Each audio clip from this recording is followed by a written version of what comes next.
नमस्कार, मैं दीपक शर्मा और मेरे यूट्यूब मंच पर आपका स्वागत है। दोस्तों, जिस आदमी के पास देश की सारी ताकत हो, देश की सारी जांच एजेंसियां हो, सीबीआईडी, इनकम टैक्स, कॉरपोरेट हो, मीडिया हो, सरकार हो, वो आदमी सारी कोशिशों के बावजूद इस आदमी का अब तक कुछ भी बिगाड़ क्यों नहीं पाया। आप कह सकते हैं कि जो मोदी आज की तारीख में, जिनके नाम से पूरा विपक्ष घबराता, जिस मोदी ने एक ही झटके में बड़े से बड़े नेता जैसे एकनाथ शिंदे, अजीत पवार, हेमंत बिस्व शर्मा, नवीन पटनायक, जगन मोहन रेड्डी, के चंद्रशेखर राव, केसीआर, ऐसे लोगों को झुका दिया। और ये सब कोई विधायक सांसद नहीं है, ये सब के सब जो हैं चीफ मिनिस्टर हैं, एक आध इसमें डिप्टी चीफ मिनिस्टर। ऐसे लोगों को अगर जमीन पर घुटने टिकवा दिए, वो मोदी राहुल गांधी को सबक क्यों नहीं सिखा पाए, कुछ बिगाड़ क्यों नहीं पाए। और आज यही सबसे बड़ा सवाल है कि मोदी चाह कर भी, मोदी और शाह सारी कोशिशों के बावजूद, सारा जाल बुनने के बावजूद, अब तक पिछले 9 वर्षों में राहुल गांधी को झुका क्यों नहीं पा रहे, अपने नंबर 1 टारगेट को झुका क्यों नहीं पा रहे। अब दोस्तों, ऐसा भी नहीं है कि मोदी जी ने कोई कसर छोड़ी हो राहुल गांधी को दबाने में, घेरने में। और जिस मोदी के पास चाणक्य है, अमित शाह, जिस मोदी के पास अजीत डोभाल हैं, हिंदुस्तान के नंबर 1 जेम्स बॉन्ड, जो उनके दफ्तर में बैठते हैं मोदी जी के, जिस मोदी के पास दुनिया का सबसे बेहतर सॉफ्टवेयर हो, जिस सरकार के पास पेगासस जैसा हथियार हो जासूसी का, कोई कसर तो नहीं छोड़ी गई थी। मिसाल के तौर पर 2014 में आते ही, सरकार में आते ही, सबसे पहले इंटेलिजेंस ब्यूरो ने घेराबंदी शुरू की राहुल गांधी की। और मोदी और शाह को लगता था कि राहुल गांधी के पास अकूत संपत्ति होगी, स्विट्जरलैंड से लेकर हिंदुस्तान के हर सूबे में। और इसीलिए ये जो पेगासस हथियार है, बेडरूम से लेकर, राहुल गांधी के बेडरूम से लेकर बैंक तक सब कुछ स्कैन करता रहा, लेकिन कुछ मिला नहीं। और जब 2-3 साल कुछ नहीं मिला तो फिर 2018 में चुनाव से पहले, 2019 के चुनाव से पहले, इनकम टैक्स डिपार्टमेंट से कहा गया कि जितने भी आईटीआर हैं, जितने भी इनकम टैक्स रिटर्न फाइल किए हैं, और जितनी भी प्रॉपर्टी हो सकती, नामी बेनामी, चल अचल, सबकी जांच कराई जाए, सारे बैंक खाते, सब कुछ। और तब 2018 में इनकम टैक्स डिपार्टमेंट में राहुल गांधी की घेराबंदी की। फाइल खुली लेकिन मिला कुछ नहीं। उसके बाद 2022 में नेशनल हेराल्ड, एक अखबार है, उसका जो केस है वो कहीं ना कहीं सुब्रमण्यम स्वामी ने मुकदमा किया था। और नेशनल हेराल्ड के केस में एक कांग्रेसी अखबार जो घाटे में जा रहा था, उसमें कुछ हस्तांतरण पैसे के हुए थे और वहाँ पर राहुल गांधी की घेरने की कोशिश हुई। 50 घंटे, 50 आवर्स, 5 डेज राहुल गांधी की पूछताछ होती रही ईडी में। संजय मिश्रा जो अलादीन हैं मोदी जी के, ये खुद उस जांच को सुपरवाइज कर रहे थे। लेकिन पहली बार संजय मिश्रा, जी हाँ, ईडी के डायरेक्टर, फेल हो गए, कुछ नहीं मिला, कोई प्रमाण नहीं मिला। 2023 में तो आपको पता ही है क्या हुआ, जब अडानी की फाइलें खोली राहुल गांधी ने, जब अडानी और मोदी को लिंक कर दिया पहली बार भ्रष्टाचार पर, तो उसके बाद फिर मानहानि का मुकदमा हुआ। और वो मुकदमा जिसमें सजा हुई, जिसमें राहुल गांधी की सदस्यता चली गई, उस मामले से भी अब किसी तरह से बाहर निकल आए हैं। यानी कोशिशें ए से लेकर जेड तक हुई, अब तक कुछ नहीं मिल पाया है। राहुल गांधी को मानसिक बल नैतिकता से आता है। नैतिकता कैसे आती है? जब आपके पीछे कुछ नहीं है, बैगेज नहीं है। ईडी को क्या मिला? बैगेज किस चीज का? सीबीआई को क्या? बैगेज भ्रष्टाचार का, बैगेज अनअकाउंटेड मनी का, बैगेज कारपोरेट सेक्टर के साथ आपके इलीगल रिलेशन का। अब चाहे लोकसभा हो चाहे राज्यसभा, जहां सांसद एमपीज डरते हो कुछ बोलने से, कुछ दस्तावेज सामने रखने से, वहां जब राहुल गांधी अडानी और मोदी का पोस्टर दिखाते हैं तो मोदी जी पानी पीते हुए दिखते हैं लोकसभा में। ये ताकत आखिर है कैसे? ये ताकत राहुल गांधी को मिलती कहां से? राहुल गांधी सबसे डिफरेंट क्यों है? और जब वो गरजते हैं, बरसते हैं, तो मोदी और शाह बौखला क्यों जाते हैं? बीजेपी बौखला क्यों जाती है? पहले इसकी हम कुछ पॉइंट्स जान लेते हैं और फिर बड़े खुलासे की तरफ बढ़ेंगे। आज राहुल गांधी का बैंक बैलेंस भी खंगाल के दूंगा आपको मैं। अब दोस्तों, मैंने कई कांग्रेस कवर करने वाले रिपोर्टर से बात करी, कई कांग्रेस के जो नेता हैं जो राहुल गांधी के इर्द गिर्द उनसे बातचीत करी, और उसका लब्बो-लुआब ये है कि राहुल गांधी किसी भी कॉरपोरेट टाइकून से, किसी भी बिजनेस टाइकून से, किसी भी उद्योगपति से अकेले नहीं मिलते, और मुकेश अंबानी और गौतम अडानी जैसे लोगों से कोसों दूर रहते हैं।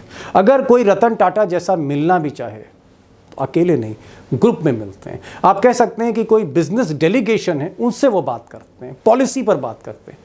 राहुल गांधी अकेले 1 to 1 नहीं मिलते। जिस तरह से मोदी जी शेयर ब्रोकर को भी बुला लेते थे, राहुल गांधी शेयर ब्रोकर तो दूर की चीज है, रतन टाटा से भी डिस्टेंस से ही मिलते हैं, ग्रुप में मिलते हैं। पॉइंट नंबर 2, राहुल गांधी हो सकता है कोई मजदूर हो, मिस्त्री हो, किसान हो, या फिर कोई मैकेनिक हो, ट्रक ड्राइवर हो, उनके साथ जल्दी घुल मिल जाते हैं, कोई औपचारिकताएं नहीं होती। लेकिन अगर कोई बड़ा आदमी है, BMW से उतरता है, मर्सिडीज़ वाला है, उसकी वो प्रॉपर स्कैनिंग करते हैं, और तभी मिलते हैं जब उनकी टीम कहती है कि ये आदमी पावर ब्रोकर नहीं, ये आदमी दलाल नहीं है सत्ता का। और अगर सत्ता का दलाल हो तो राहुल गांधी के दरवाजे उसके लिए खुलते नहीं हैं। पॉइंट नंबर 3, राहुल गांधी किसी भी बिजनेस डील को परसू नहीं करते, उसकी पैरवी नहीं करते। कोई बड़ा प्रोजेक्ट हो, चाहे वो अडानी का हो, अंबानी का हो, बिरला का हो, टाटा का हो, किर्लोस्कर का हो, जिसका भी हो, महिंद्रा का हो, पर्सनली उसको पुश नहीं करते हैं। किसी भी डील मेकिंग में वो नहीं होते, ना ही उनकी टीम होती है। अब यूँ तो हार्वर्ड से लेकर कैम्ब्रिज तक एक लंबा सफ़र रहा है राहुल गांधी का, और बिजनेस को बहुत बारीकी से समझते हैं, शेयर मार्केट को समझते हैं, ट्रेड को समझते हैं, इकोनॉमी को समझते हैं, लेकिन खुद को उन्होंने बिजनेस से बिल्कुल अलग रखा है। बिजनेस, व्यापार, किसी तरह का कोई धंधा बिल्कुल नहीं करते। जैसे राज्यसभा में या लोकसभा में कई ऐसे सांसद हैं जिनके अपनी कंपनीज हैं, जिनके अपने उद्योग हैं, लेकिन राहुल गांधी नो बिजनेस। अब दोस्तों, गुजरात लॉबी को ऐसा लगता था, और वो गुजरात लॉबी जिसकी गोद में अडानी अंबानी जैसे लोग बैठे हों, उनको ऐसा लगता था कि राजीव गांधी प्रधानमंत्री के बेटे, इंदिरा गांधी ताकतवर प्रधानमंत्री, उनके ग्रैंडसन, नेहरू के ग्रेट ग्रैंडसन, ऐसा आदमी जो कई पुश्तों से, जिसकी आप कह सकते हैं परिवार पावर में रहा हो, उसके पास तो अरबों खरबों रुपए होंगे। और इसीलिए शायद पेगासस राहुल गांधी के पीछे लगाया गया। इंटेलिजेंस ब्यूरो की एक पूरी टीम इनकम टैक्स और ईडी के साथ महीनों तक 2014 के बाद एक एक फाइल खंगालती रही। आइए एक जरा नज़र हम भी देख लेते हैं राहुल गांधी के बैंक बैलेंस पे, उनकी प्रॉपर्टीज़ पे, फिर आगे बढ़ते हैं बड़े खुलासे की तरफ। अब दोस्तों, जिस तरह से गुजरात लॉबी सोच रही थी, शक कर रही थी, संदेह कर रही थी, हो सकता है आपके दिल में भी हो कि राहुल गांधी के पास आखिर कितने बैंक खाते हैं, विदेश में कितने खाते हैं, देश में कितने बैंक खाते हैं, उनके फिक्स डिपॉजिट कितने, उनका शेयर मार्केट में कितना बड़ा इन्वेस्टमेंट, प्रॉपर्टी में कितना बड़ा इन्वेस्टमेंट है, उनके पास चल अचल संपत्ति कितनी है, इसको सोच रहे होंगे।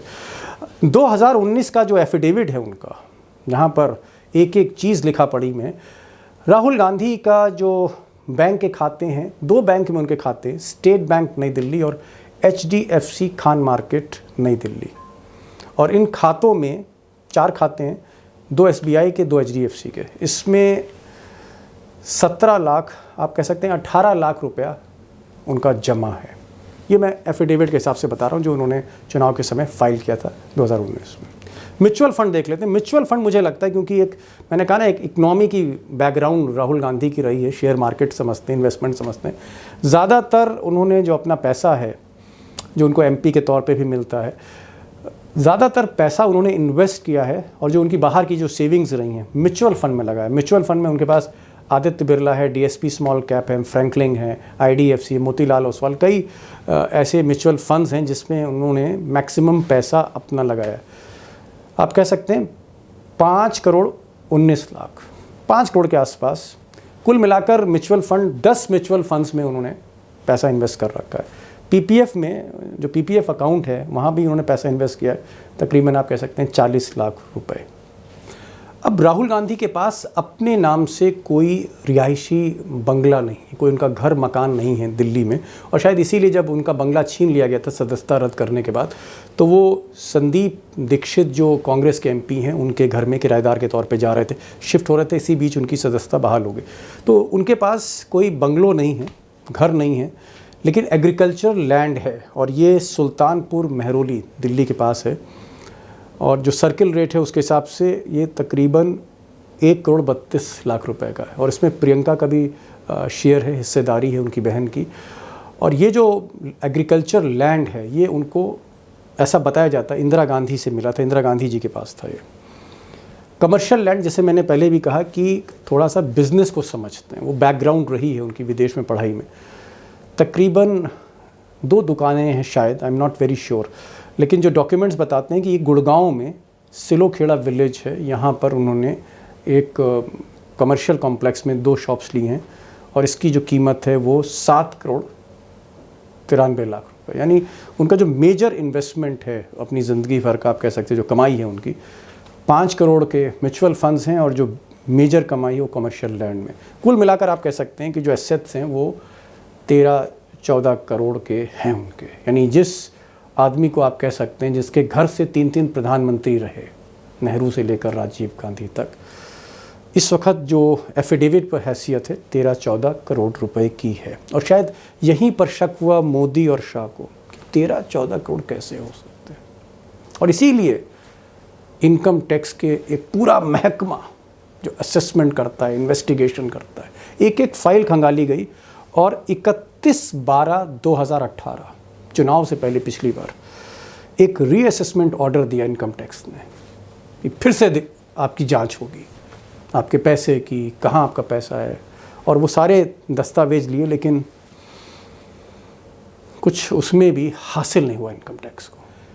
अब बीते 9 साल में जहाँ आपने income tax, ED, CBI, intelligence bureau, और खुद बहुत से मामले जहाँ अमित शाह देख रहे हों, अजीत डोभाल देख रहे हों, संजय मिश्रा देख रहे हों, प्रधानमंत्री का इंटरेस्ट हो, टारगेट नंबर 1 हो राहुल गांधी, उसके बावजूद भी अब तक कोई बहुत ज़्यादा कामयाबी नहीं मिल पाई है राहुल गांधी को जेल भेजने की सलाखों के पीछे डालने की।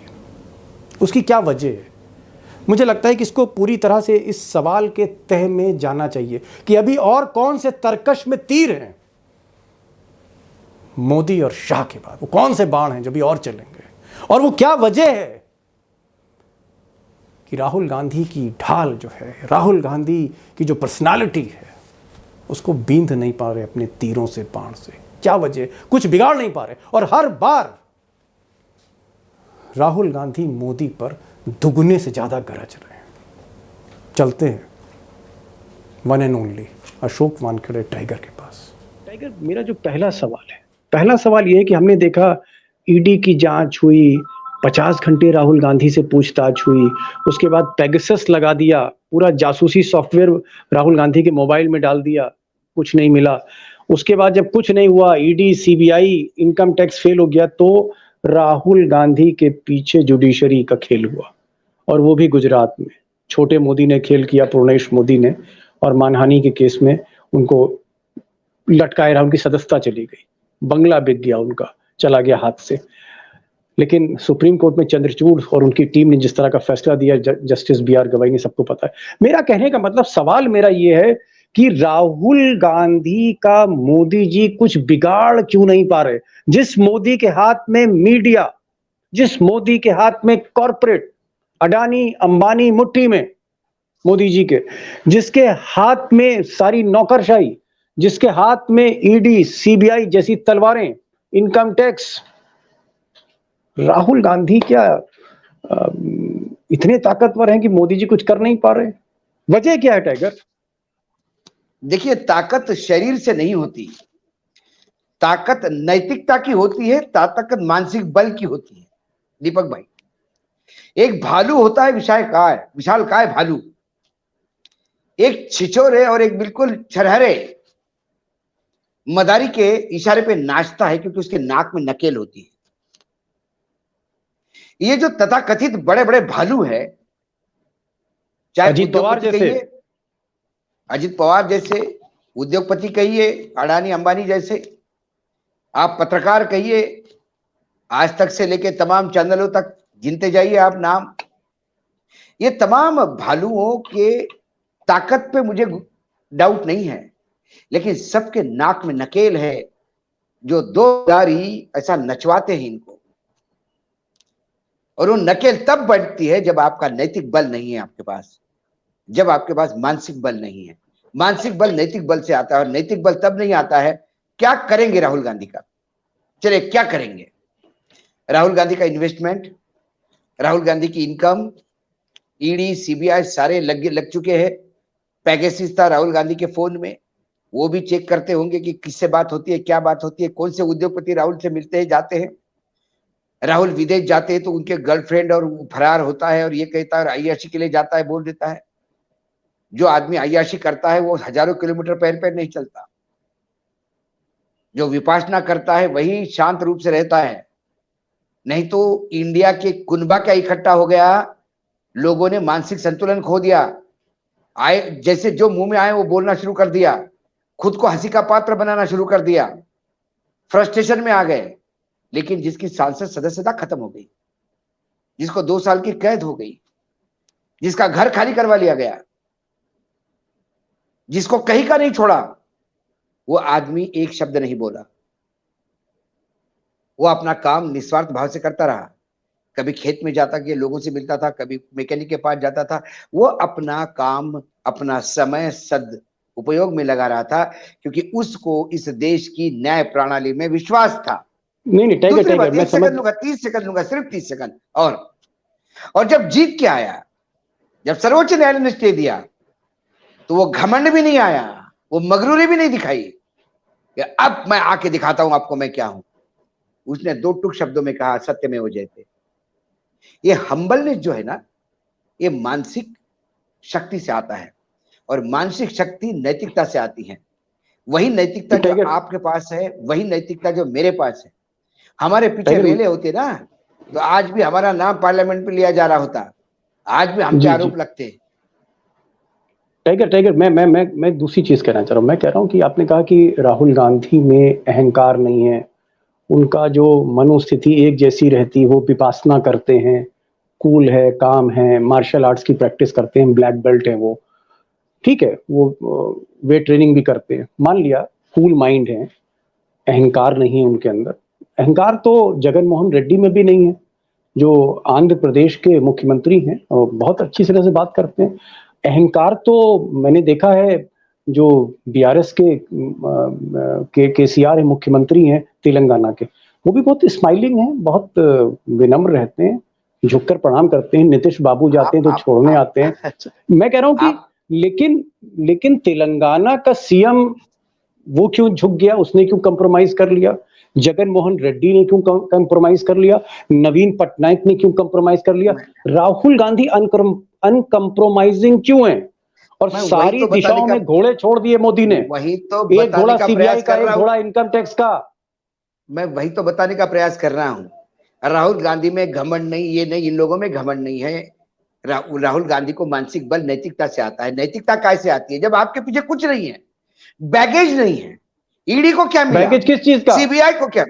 बैगेज भ्रष्टाचार का, बैगेज अनअकाउंटेड मनी का, बैगेज कारपोरेट सेक्टर के साथ आपके इलीगल रिलेशन का।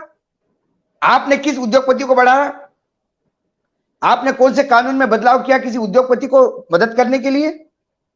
आपने कौन से पब्लिक सेक्टर बेच के किसी के गोद में रख दिए? आपने क्या किया? आपने तो जब यूपीए की सरकार थी तो नैतिकता के पैरामीटर पे सबसे आगे थे वो लोग, उनके मंत्री पे आरोप लगे, इस्तीफे हो गए।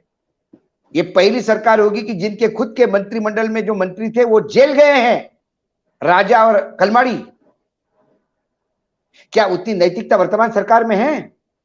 व्याभिचार की चार्जशीट फाइल होने के बाद भी वो सांसद बना रहता है, और इलाहाबाद हाईकोर्ट कहता है कि बाप ने भाषण नहीं दिया होता तो लड़का गाड़ी से कुचलता नहीं किसानों को, तो वो भी राज्य मंत्री बना रहता है।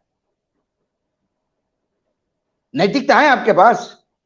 राहुल गांधी का इतना भी मिला होता तो रगड़ देते, कुछ नहीं मिला। लेकिन मैं भाजपा के नेता को सुन रहा था, किसी भाजपा के नेता ने कहा था, इनकी ताकत क्या है? टाइगर टाइगर इनकी ताकत सुन लीजिए, मेरी बात सुन लीजिए। नरेंद्र मोदी अमित शाह की ताकत क्या है?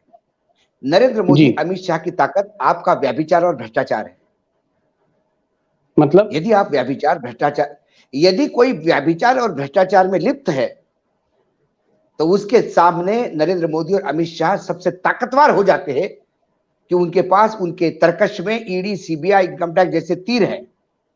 आगे वाले को मालूम है कि इसमें से एक भी तीर लग जाए तो हम भस्म हो जाएंगे, समाप्त हो जाएंगे, इसीलिए वो तीर को हाथ लगाते नहीं तो ये सरेंडर हो जाते हैं। लेकिन जिसके पीछे भ्रष्टाचार नहीं है, जिसके पीछे व्यभिचार नहीं है, जिसके पीछे कोई इलीगल गैर कानूनी काम नहीं है, एक क्लीन कैनवास लेके कोई आया है, उससे ये लोग सबसे ज्यादा डरते हैं, क्योंकि इनके तरकश के तीर वहां खाली चले जाते हैं। ईडी का तीर चलाया, क्या हुआ? घंटों पूछताछ हुई, क्या हुआ? इनकम टैक्स का तीर चलाया, सीबीआई के तीर चलाए, क्या हुए? कहां हुए? कहां गए वो तीर? क्यों नहीं चार्जशीट फाइल कर पाए? क्यों नहीं जेल में डाल पाए? कुछ तो कारण होगा। फिर आपने एक चौसर बिछाई और उस चौसर के तहत गुजरात में फांसे फेंके गए। क्या सर्वोच्च न्यायालय का निर्णय इस बात को रेखांकित नहीं करता कि लोअर कोर्ट में क्या हो रहा है? क्या एक जज का इस डिसीजन के बाद तुरंत प्रमोशन होना और सर्वोच्च न्यायालय ने उस पर स्टे देना, क्या ये न्यायपालिका की एक कहानी नहीं सुनाता पूरे देश को? जी, क्यों नरेंद्र मोदी जी के बारे में कुछ भी कहने के बाद तुरंत आसाम में ही एफआईआर दर्ज हो जाती है? क्यों आसाम की पुलिस आके लोगों को पकड़ के ले जाती है, चाहे मेवानी हो या चाहे फिर इधर कांग्रेस के स्पोक्सपर्सन हो? सपोज करिए, एक हाइपोथेटिकल क्वेश्चन, कि राहुल गांधी के पास 500-600 करोड़ की संपत्ति होती या 1000 करोड़ की संपत्ति होती, मकान होते, ये होता, खाते में पैसा होता, शेयर मार्केट में कंपनियों में पैसा लगा होता। अरे भाई, जब अमर सिंह जैसे लोग खरबोपति हो गए तो राहुल गांधी के लिए कौन सा है? तो बाएं हाथ का खेल है, चुटकी भर का खेल है।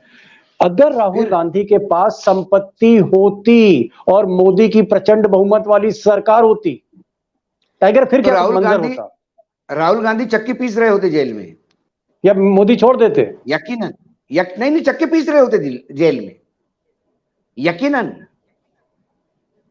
गांधी परिवार से जितनी नफरत करते हैं मोदी जी, तो सवाल ही नहीं उठता, सवाल ही नहीं उठता राहुल गांधी का बाहर होना।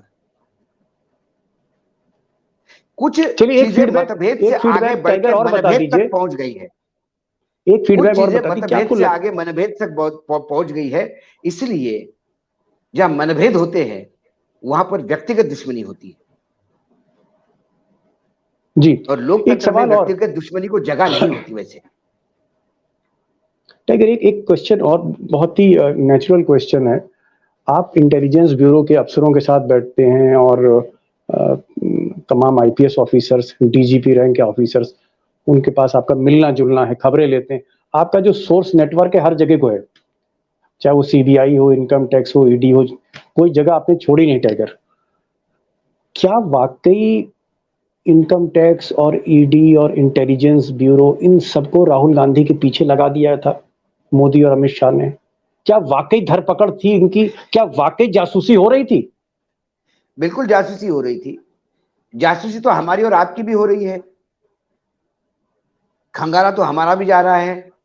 नहीं, मैं राहुल गांधी के बात में कर रहा हूँ कि क्या वाकई अरे भाई, जब हमारे जैसे एक सर्वसामान्य पत्रकार की हालत है, क्योंकि सरकार को सवाल पूछते हैं, जिसने सरकार को हिला के रखा होगा उसके तो पीछे सब लगे हुए हैं। नहीं, आपके आईबी के दोस्त क्या कहते हैं, ईडीवीडी के दोस्त क्या बताते हैं? बिल्कुल बताते हैं, बिल्कुल बताते हैं कि डोजियर बनाने का बोला गया, ये होने का, वो बताते हैं भी कि हम वहां गए कुछ नहीं मिला, वहां गए कुछ नहीं मिला। कई बार वो बताते हैं कि अरे विपासना करने गया यार, हमको मालूम है कहाँ गया है, छोड़ो ना। ये ऐसे ही बोलते हैं कि गायब हो गया राहुल गांधी। तो क्या माने कि मोदी की यही दुखती रग है? आदमी अगर ईमानदार है, आदमी अगर चंद्रचूड़ है, आदमी अगर राहुल गांधी है, तो मोदी क्या तिल मिला जाते हैं? शाह क्या है, उनके सारे कार्ड फेल कर जाते हैं। इसका मतलब अगर कोई भी आदमी ईमानदार है तो इन दोनों से लड़ सकता है, टकरा सकता है। दीपक भाई, हम हिंदू हैं, पुराणों में विश्वास रखते हैं। हमारे पुराण बताते हैं कि सतयुग हो गया, द्वापर युग हो गया, कलयुग हो गया। जिसका चरित्र साफ है, जो बेईमान नहीं है, ईमानदार है, उससे भगवान भी डरते हैं, भगवान भी सोचते हैं। ये तो भगवान तो है ही नहीं, ये मानते होंगे अपने आप को, भगवान तो है नहीं। हाँ, तकलीफ होती है, एक आदमी को ईमानदार रहने में बहुत तकलीफ होती है, ईमानदारी साबित करने में तकलीफ होती है। जिसका निष्कलंक चरित्र हो उसको चरित्रवान साबित करने में तकलीफ होती है, क्योंकि बार बार अग्नि परीक्षा उसको देनी होती है। भ्रष्टाचारी तो सरेंडर करते हैं, वो तो अपने आप के लिए देश प्रेम और राष्ट्रभक्त का लेबल लेके आते हैं, खरीद के भ्रष्टाचार के पैसे से। जैसे अभी हमारे अजित पवार जी ने खरीद लिया है, राष्ट्रभक्त और देशभक्त और राष्ट्रप्रेम। नीतीश कुमार से भी इसीलिए डर लगता है मोदी को? नीतीश कुमार से इसलिए डर लगता है, कहीं कागज पे नीतीश कुमार नहीं है। अरविंद केजरीवाल को डर लगता है, अरविंद केजरीवाल के यहाँ सीबीआई भेजी, ईडी भेजी, कागज पे कहीं अरविंद केजरीवाल नहीं। आप इतना ही कह सकते हैं कि अरविंद केजरीवाल के घर पे कितना खर्चा हुआ, तो पर कल प्रधानमंत्री के घर पे कितना खर्चा हुआ, ये कच्चा चिट्ठा आएगा तो मेरा गांव में रहने वाला ओडिशा में आदमी जो कीचड़ में रह रहा है अभी इतनी बरसात में, जिसके घर के पास रोड नहीं है, रहने के लिए छत नहीं है, वो सर पे हाथ रखेगा, बाबा बाबा बाबा इतना बड़ा पैसा खर्चा करते क्या? ऐसा भी हो सकता है क्या घर? चलिए टाइगर, आपने आज एक बात, आपने बात कही, और बात आपने ये कही कि अगर आदमी निष्कलंक है, अगर आदमी घूस नहीं लेता, रिश्वत नहीं लेता, अगर आदमी जो है अपने प्रोफेशन को कोठा नहीं बनाता, वो अडानी से भीख नहीं मांगता, वो अंबानी के टुकड़ों पे नहीं पलता, वो आदमी दलाली नहीं करता, उस आदमी का बैंक बैलेंस हिसाब किताब ठीक है। यही सबसे बड़ा डर है मोदी को, ऐसे आदमियों से। वो चाहे चंद्रचूड़ हो, वो चाहे नीतीश कुमार हो, वो चाहे राहुल गांधी हो, चाहे वो टाइगर हो, अशोक वानकर टाइगर। मैं कहाँ दीपक भाई, हम बहुत छोटे लोग हैं, हम बहुत छोटे लोग हैं। ये लोग देश को चलाने वाले देश नायक हैं। हम तो पत्रकारिता में और अभी जो बीजेपी के आईटी सेल के लोग हैं उनके हिसाब से हम तो लावारिस हैं। टाइगर, आप आए, आपने आज रोशनी डाली, और जी राहुल गांधी को क्योंकि आप करीब से जानते हैं और जो एजेंसियां हैं उनमें आप अधिकारियों को जानते हैं, आपने एक सही पर्सपेक्टिव देने की कोशिश करी, और ऐसा जाहिर हुआ आपकी बातचीत से कि मोदी और शाह जिसका इंतजार कर रहे थे कि जब वो गुजरात से दिल्ली आए थे, कि उनको लगता था कि बड़ा भंडार मिलेगा गांधी परिवार में, राहुल गांधी को हम 6 महीने में जेल भेज देंगे। आज 9 साल हो गए, लेकिन वो राहुल गांधी का कुछ इसीलिए नहीं बिगाड़ पाए क्योंकि वो आदमी मेरिट पर है, उसके खाते ठीक हैं, वही खाते ठीक हैं। टाइगर, जो सो नाइस ऑफ यू। आगे एक लाइन और बोलूंगा, जो आपने बहुत बढ़िया बात कही कि जो भंडार ढूंढने आए थे उनका भंडारा कर दिया, सो नाइस ऑफ यू। और आपने जिस तरह से चीजों को रखा जिस पर्सपेक्टिव में, और मैं चाहूंगा कि टाइगर इसी तरह से बेखौफी के साथ शेर की तरह दहाड़ते रहे, और इसी तरह से आप एक जो पत्रकारिता आज एक अंधेरे से गुजर रही है उसको रोशन करते रहिए। Thank you so much, so nice of you.